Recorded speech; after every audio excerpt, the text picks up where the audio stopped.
Hello, my name is Benjamin Hart. I'm an American attorney and the Managing Director of Integrity Legal here in Bangkok, Thailand. As the title of this video suggests, we're discussing timing of filing petitions and applications for fiancé visas and marriage visas. This is a question that I see in a lot of our initial consults. People will ask, they'll sort of say, well, we'd like to be here by this date.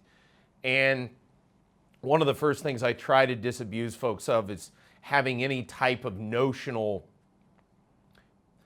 you can have estimated time frames of when a case is going to process out, but to try to pinpoint, oh, we're going to plan a vacation to this specific spot, be it inside the United States, perhaps outside the United States, again, depending on the context of the case. For example, adjustment of status of K-1 fiancé visa status over to marriage visa status, or even in the context of a K-3 that needs to be adjusted over to a green card. And again, there may be travel options with regard to that travel document. That said, it's pretty rare to even see those issued in the first place. But in either case, travel outside of the United States might be an issue with regard to adjustment of status. Travel inside to the United States at a specific or by a specific time may be or may not be feasible. But then on top of feasibility, again, you have to deal with the prevailing circumstances of the processing center at the time that you're dealing with it. So again, to try to pinpoint an exact date when you can get a case done, yeah, sure, if it's a standard, spousal visa for an American citizen, yeah, you can say that in 5 years we expect this process to be over, sure. But can you exactly state that it's going to be only 1 year that the process is going to take? Probably not. Again, it depends on the context of the case.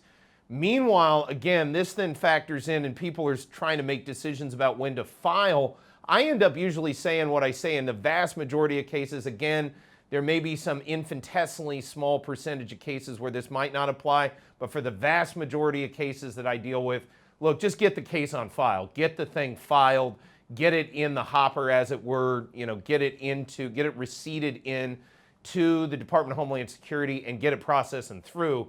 Because prior to that, really anything you do is sort of irrelevant.